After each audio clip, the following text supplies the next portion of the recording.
Hello friend, कैसे हैं आप लोग। मेरा नाम है कृति सहाय।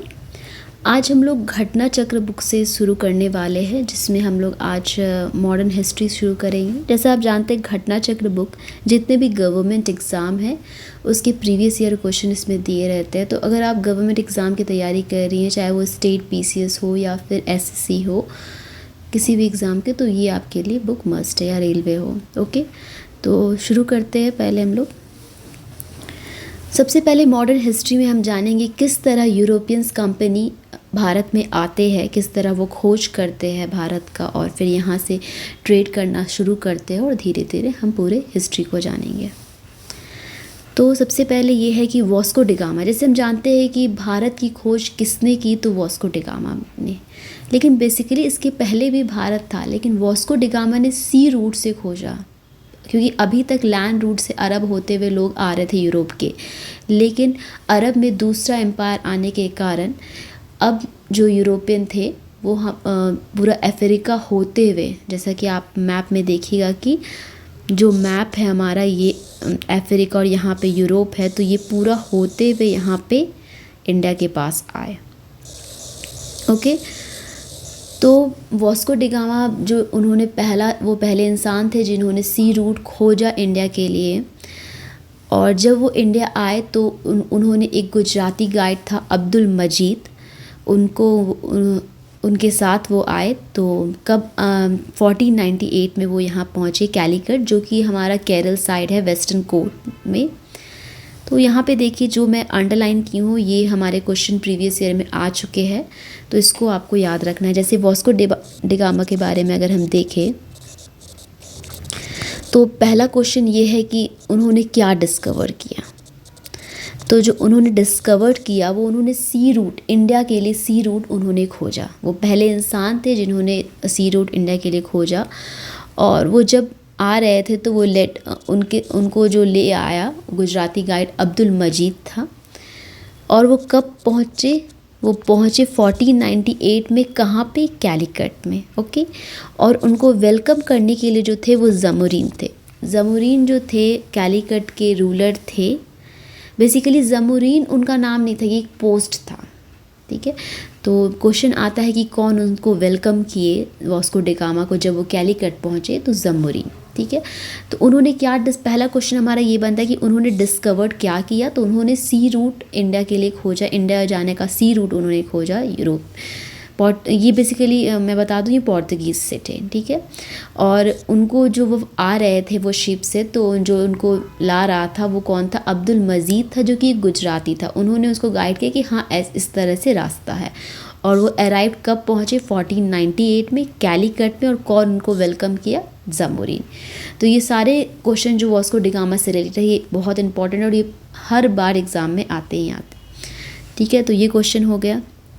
उसके बाद फिर यही बात लिखा है, देखिए, जैसे मैं रीड कर देती हूँ। Vasco da Gama led by Gujarati guide name Abdul Majid arrive at Calicut, a port situated on the Indian western coast on 20 May 1498।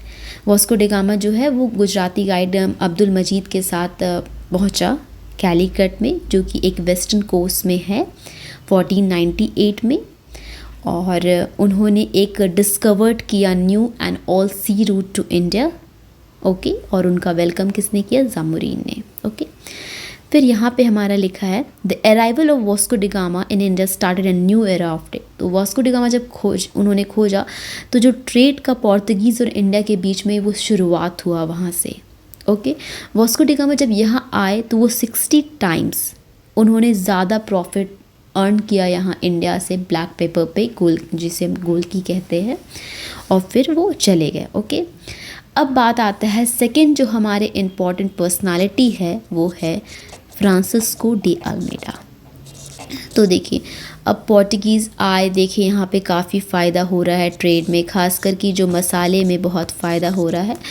तो फिर वहाँ के सरकार ने एक प्रॉपर गवर्नर वाइसरॉय वाला सिस्टम शुरू किया। तो जो पहले हमारे गवर्नर, मतलब पोर्तुगीज़ गवर्नर वाइसरॉय थे इंडिया के लिए असाइन हुए, वो फ्रांसिस्को डी अल्मेडा थे, और 1505 में। तो ये भी बहुत इंपॉर्टेंट क्वेश्चन है कि हमसे पूछता है कि जो फर्स्ट पोर्तुगीज़ गवर्नर थे वो कौन थे। ओके। तो जो फर्स्ट पोर्तुगीज़ गवर्नर थे वो फ्रांसिस्को डी अल्मेडा थे, और इन्होंने ख़ास बात है ब्लू वाटर पॉलिसी। अगर मेरे से पूछता है कि ब्लू वाटर पॉलिसी किससे रिलेटेड, तो ब्लू वाटर पॉलिसी में बेसिकली ये था कि हमारे पोर्तुगीज़ का एक अथॉरिटी होना चाहिए जो इंडियन ओशियन है। ब्लू वाटर मतलब वाटर में जो हमारा विस्तार है, हमारा अथॉरिटी है, वो फ्रांसिस्को डी अल्मेडा ने शुरू किया। ओके। उसके बाद जो नेक्स्ट गवर्नर बनते हैं वो एल्ब्रुक बनते हैं। पूरा नाम है अल्फोंसो डी एल्ब्रुक। ओके। तो ये एल्ब्रुक है, तो वो फिर आते हैं। साथ ही साथ इनके बारे में ख़ास बात ये है कि 15 ये कब बनते हैं, तो 1509 में ये बनते हैं। और गोवा बेसिकली बीजापुर के अंदर आता था, तो वहाँ पे यूसुफ आदिल शाह वहाँ के रूलर थे। तो 1510 में एल्ब्रुक जो रहते हैं वो गोवा को छीन लेते हैं। तो ये भी बहुत इम्पॉर्टेंट है कि पहला एक एरिया जो कि पोर्तुगीज़ के अंडर आ जाता है, गोवा रहता है। ओके। इसीलिए हम इन्हें रियल फाउंडर ऑफ पोर्तुगीज़ भी कहते हैं, Portuguese power in India. Okay. तो रियल पावर कौन है, किनके पास है पोर्तुगीज़ का real power? Portuguese power in India is एल्ब्रुक।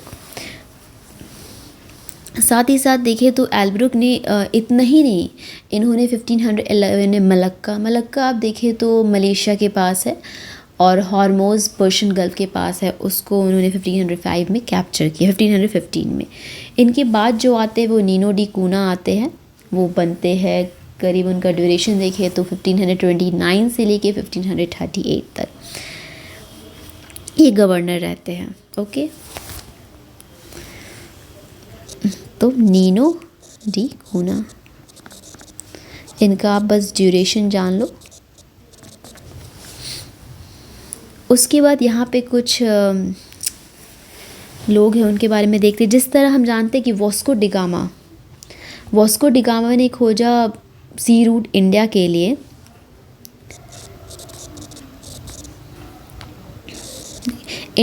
जो सी रूट खोजा वो वास्को डी गामा ने खोजा। ओके। उसी तरह अमेरिका के लिए जो अमेरिका को जिसने डिस्कवर किया है वो कोलंबस ने किया है।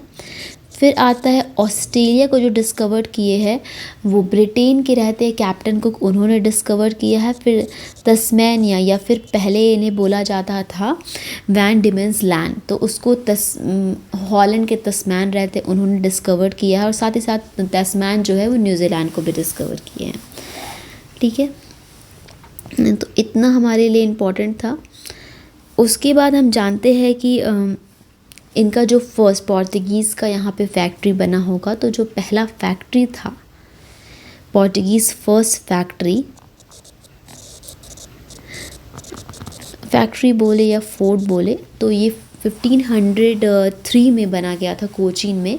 और ये इस्टेब्लिश किया गया था किसके द्वारा? एल्ब्रुक के द्वारा। उस टाइम हालांकि वो वाइस रॉय नहीं थे, लेकिन इनके द्वारा। तो ये भी बहुत इंपॉर्टेंट, क्योंकि हर बार ये क्वेश्चन पूछता है कि फर्स्ट फैक्ट्री पोर्तुगीज़ का इंडिया में कौन सा था, तो वो कोचीन था और 1503 में था। ओके। पोर्तुगीज़ जो है पहले थे जिन्होंने ट्रेड रिलेशन इंडिया के साथ शुरू किया मिडीवल टाइम से।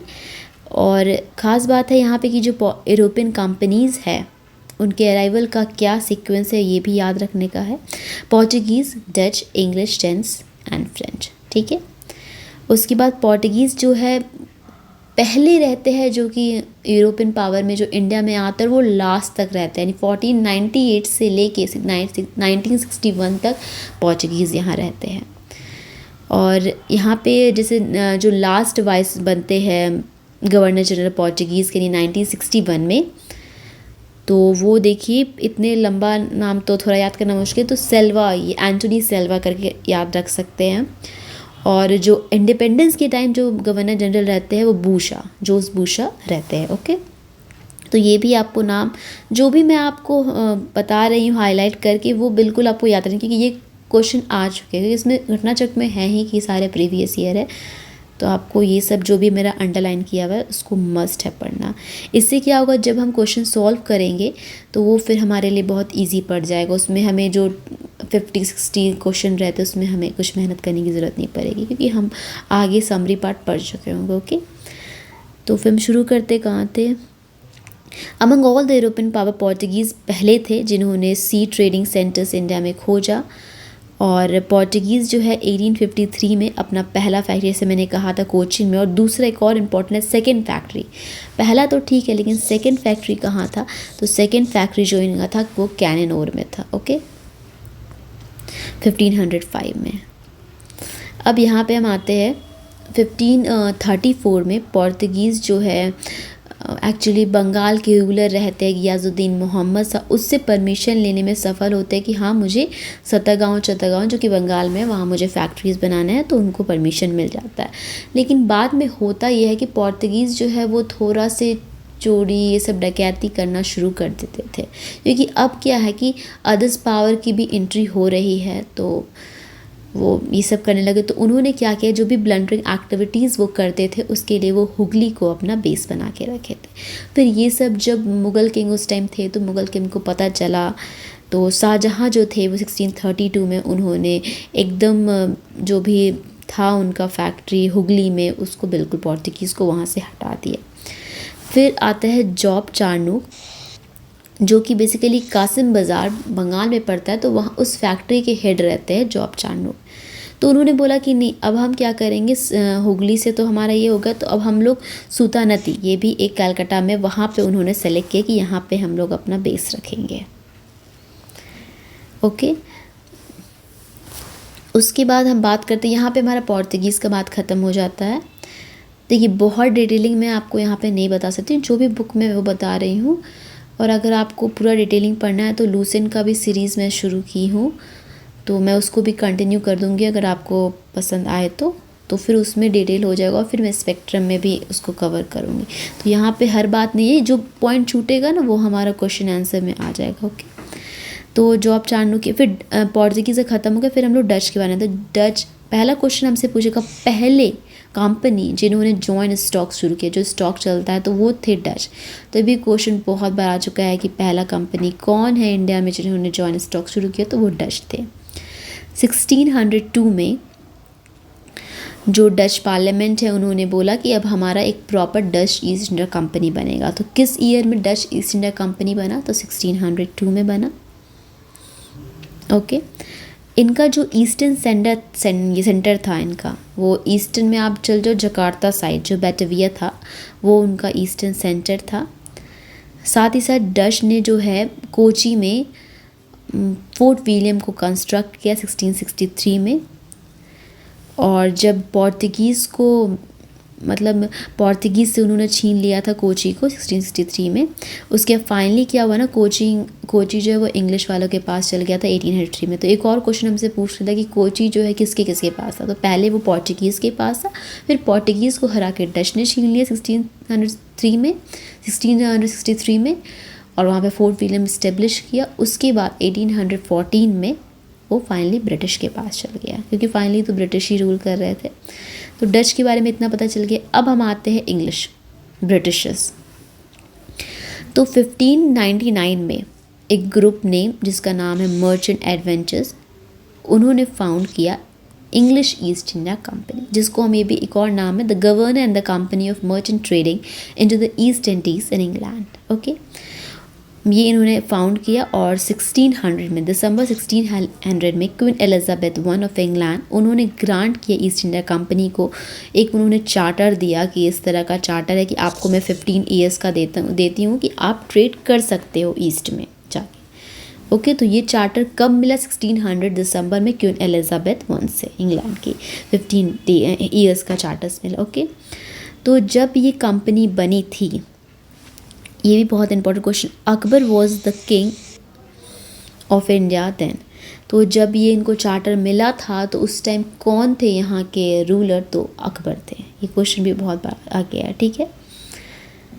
Lewin company in 1593 got the charter for, तो ये तो सी रूट से आया, लेकिन इसके पहले भी क्या कोई कंपनी थी जिनको चार्टर मिला था कि आप इंडिया ट्रेड कर सकते हो? हाँ थी, ये लेविन कंपनी थी जिनको चार्टर मिला था कि आप 1593 में, तो उनके पहले ही मिला था। पहली कंपनी पूछ लेते हैं क्वेश्चन में कि कौन थी जिनको चार्टर मिला था कि आप ट्रेड कर सकते हो, तो ये थी लेविन कंपनी। ओके, अब आते हैं जब जहांगीर का टाइम पीरियड आता है तो 1611 में ईस्ट इंडिया कंपनी अपना पहला टेम्प्रोरी फैक्ट्री मछलीपट्टनम में।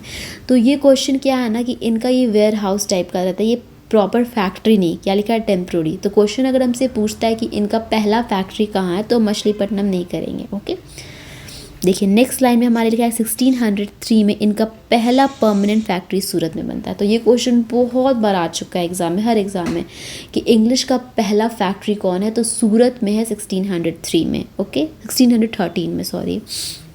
ओके, उसके बाद ये जो हमारा टेम्प्रोरी रहता है 1611 में मछलीपट्टनम में, वो हमारा परमानेंट कब बनता है 1616 में। ठीक है, सॉरी यहाँ पे डच के बारे में लिखा है कि डच का जो पहला डच जो है अपना फैक्ट्री बनाते हैं 1616 में, फॉलोड बाय द। तो सूरत में जो है वो तीनों लोग का फैक्ट्री रहता है। ख़ास बात है सूरत में 1613 में इंग्लिश वाले रखते हैं, डच वाले 1606 में रखते हैं और 1668 में फ्रेंच वाले रखते हैं। तो ये क्वेश्चन भी आते हैं कि सूरत में किसका किसका फैक्ट्री है। डेट बिल्कुल याद रखना है, 1613, 16 एंड 68। ओके, अब यहाँ पे आते हैं थॉमस बेस्ट। थॉमस बेस्ट वो the English officer who defeated. Thomas best जो है वो किसको डिफीट करते हैं, पोर्टुगीज़ को। एक प्लेस रहता है सुवेली, तो इसीलिए हम सुवेली बैटल भी कहते हैं, उनको डिफीट करते हैं। और 1661 में अ किंग ऑफ जो ब्रिटेन के चार्ल्स II रहते हैं, 61 में याद रखना है, ब्रिटेन के किंग रहते चार्ल्स II, वो एक पोर्टुगीज़ प्रिंसेस कैथरीन से विवाह करते हैं। और फिर इस जब वो इंग्लिश वाले पोर्टुगीज़ से करते हैं तो पोर्टुगीज़ के पास बेसिकली मुंबई होता है, तो क्या करते हैं जो पोर्टुगीज़ वाले as a dowry, as a gift जो है वो दे देते हैं चार्ल्स II को। और फिर चार्ल्स II से ईस्ट इंडिया कंपनी जो है 10 पाउंड एनुअली लीज 10 साल के लिए वो लीज पर ले लेती है। इंग्लिश गवर्नर, बॉम्बे के इंग्लिश गवर्नर उस समय जॉन चाइल्ड रहते हैं 1688 में। उन्होंने क्या किया, बेसिकली जो मुगल्स पोर्ट थे बॉम्बे में और जो भी वेस्टर्न कोस्ट में जो भी पोर्ट्स थे उसको उन्होंने सीज्ड कर लिया। और साथ ही साथ जो भी हज ट्रैवलर्स थे, जो हज ट्रैवलर जो कि मक्का जा रहे थे, उसको उन्होंने बंदी बना लिया। तो ये सब देख के उस टाइम मुग़ल एम्परर आ चुके थे 1668 में औरंगजेब, तो उन्होंने जॉन चाइल्ड को निकाल दिया, एक्सपेल कर दिया। तो ये क्वेश्चन पूछते हैं कि कौन इंग्लिश ये है रहते हैं जिसको मुग़ल एम्परर निकाल देते हैं, तो जॉन चाइल्ड। अब हम लोग यहाँ पे फर्स्ट कर्नाटिक वॉर के बारे में जानते हैं। मे बी जो पहली बार पढ़ रहे होंगे उनको ये समझ में उतना नहीं आ रहा होगा, क्योंकि बेसिकली इसमें जो समरी में है, जो पूरे हमारे एक्सरसाइज होगा सारे क्वेश्चन आंसर, उसका बस समरी दिया गया एक जगह। तो मे बी आप लोग को समझ नहीं आ रहा होगा, बट उसके लिए मैं आपको स्पेक्ट्रम बुक और लूसेंट बुक में ही गो थ्रू करवाऊँगी, तो उससे पता चलेगा। बट तब तक हम लोग, अगर आपको घटना चक्र कवर करना है तो इसके लिए सही है, क्योंकि आगे वाला समरी पढ़ने से क्या है कि हमारे क्वेश्चन जो इतने सारे हैं उसमें हमें टाइम नहीं लगेंगे, बस 5 to 10 मिनट लगेंगे और वो ख़त्म हो जाएंगे। और यहाँ पे समरी में कोई भी पॉइंट छूटने वाले नहीं है। ठीक है, तो पहला Carnatic were very very important, आप इसको डबल ट्रिपल टिक कर लो, बहुत इंपॉर्टेंट है। तो ये बेसिकली पूछता है कि जो कर्नाटिक वॉर क्यों शुरू हुआ। तो ये बेसिकली जो सक्सेशन चल रहा था ऑस्ट्रिया में कि कौन बनेगा, उसका ही एक्सटेंशन ये वॉर था। 1740 में शुरू हुआ था वहाँ पे। और तो यहाँ पे क्या हुआ, इन 1746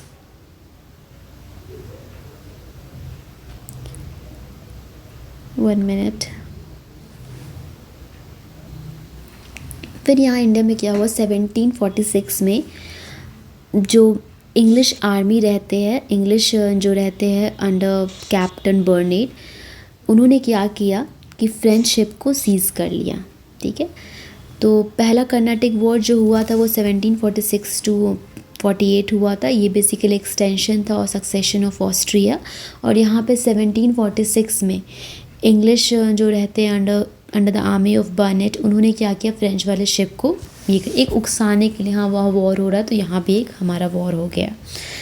तो ये एक कहते हैं कि इमीडिएट कारण क्या था वॉर का, वेरी इंपॉर्टेंट, कि ऐसा क्या हुआ कि इंडिया में वॉर शुरू हो गया। इमीडिएट रीज़न यही था कि इंग्लिश वालों ने फ्रेंच के शिप को अपने हवाले कर लिया। ओके, तो during the first Carnatic war the nawab, इसमें हुआ क्या बेसिकली, जो नवाब रहते हैं कर्नाटक के अनवरुद्दीन, वो आर्मी भेजते हैं 10,000 का, किसके अंडर, महफूज खान उसके लीडर रहते हैं, तो वो भेजते हैं कि आप जाओ और फ्रेंच पे अटैक करो। ओके, तो कर्नाटक के कौन रहते हैं नवाब, अनवरुद्दीन, उन्होंने 10,000 मैन भेजते हैं under the leadership of Mahfuz Khan to attack the French. Under the leadership of captain Paradise the French defeated. अब फ्रेंच को कौन लीड कर रहे थे, पैराडाइज। तो उन्होंने क्या किया, जो फोर्स था नवाब का, एक प्लेस अडियार रिवर के पास सैंट थॉम है, वहाँ पे उन्होंने डिफीट कर दिया। ओके, तो बेसिकली यहाँ पे क्या पता चला कि हुआ क्या कि जो नवाब थे कर्नाटक के अनवरुद्दीन, उन्होंने 10,000 की सेना लेके वो गए, जिसको लीड कर रहे थे महफूज खान, उन्होंने फ्रेंच पे अटैक किया। फ्रेंच की तरफ से लीड कर रहे थे पैराडाइज, लेकिन फ्रेंच की जीत होती है और एक प्लेस रहता है सैंट थॉम चेन्नई में, जो कि अडियार रिवर के बगल में, वहाँ पे उनकी जीत होती है with the end of this war. अब होता क्या है कि जो ऑस्ट्रिया में ख़त्म हुआ तो यहाँ पे भी वॉर ख़त्म है, तो with the end of the war in Europe, the war in, ठीक है, वहाँ ऑस्ट्रिया में ख़त्म हुआ तो यहाँ भी ख़त्म हो गया। ओके, एंड वहाँ पे क्या हुआ, वहाँ पे जो ट्रीटी साइन हुआ उसी ट्रीटी को हम पढ़ेंगे, एक्सा चपेला, जो भी एक्सा चपेला 1748 में हुआ। तो ये क्वेश्चन बहुत इंपॉर्टेंट है कि हमारा जो फर्स्ट कर्नाटिक वॉर है, डेट हमें याद रखना है। फर्स्ट ऑफ ऑल जो फर्स्ट कर्नाटिक वॉर है, हमें डेट याद रखना है, कब हुआ, 1746 to 48। ओके,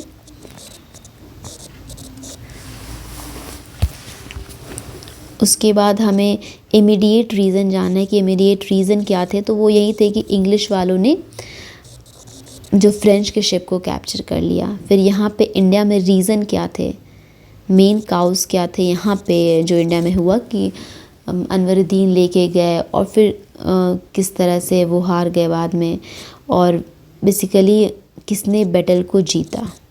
ओके, तो विनर जो थे बेसिकली फ्रेंच वालों ने जीत लिया इस बैटल को, और जो ट्रीटी थी वो उसका नाम याद रखना है। इतना कुछ हमें याद रखना है। Austrian succession war ended and Madras was again, तो अगेन वो इंग्लिश के पास चला गया। यहाँ पे ऑस्ट्रियन वॉर ख़त्म हुआ और मद्रास जो कि फ्रेंच ने ले लिया वो इंग्लिश के पास चला गया। Dupleix for the first time used tactics which guided the future campaign of Englishmen. It was a Dupleix who appointed the European force into the Indian court on Indian expenditures and effort in the internal conflict. तो ये ख़ास बात है, जो duplex रहते हैं French के तरफ से, एक हमें पूछता है कि मतलब कि कौन रहते हैं जो कि इंटरफेयर करते हैं इंटरनल कॉन्फ्लिक्ट ऑफ किंग, मतलब कि हमारे जो इंडिया के राजाओं के बीच में एक बीज बोते हैं झगड़े का, ये सब बीच में इंटरफेयर करते हैं, तो वो पहले जो इंसान रहते हैं वो डुप्लेक्स रहते हैं। ठीक है, फिर यहाँ पे आते हैं फ्रेंच के बारे में कुछ जानते हैं। फ्रेंच कॉलबर्ट जो रहते हैं वो मिनिस्टर रहते हैं लुइस 14 के। उन्होंने French east India company discover किया। तो फ्रेंच ईस्ट इंडिया किसने डिस्कवर किया? कॉलबर्ट ने। और उस टाइम किसका राज चल रहा था फ्रेंच में? लुइस 14 का। ईयर 1664। साथ में फ्रेंच ईस्ट इंडिया कंपनी को कैप्जनी डिस इंडीज ओरिएंटल्स भी कहते हैं। ऑल इस एक्सपेंडिचर वो sustained by the state. In 1667, Francois Caron had an expedition to India setting up the factory.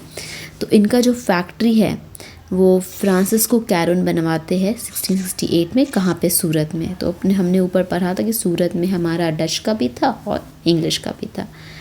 फिर मरकरा, a Persian who accompanied Caron's, founded another French फिर मरकरा जो कि पर्शियन के रहते, उन्होंने हेल्प किया कैरन का, और उन्होंने अनदर फ्रेंच फैक्ट्री मछलीपट्टनम में बनाया 1669 में। तो पहला सूरत और 1 साल बाद मछलीपट्टनम।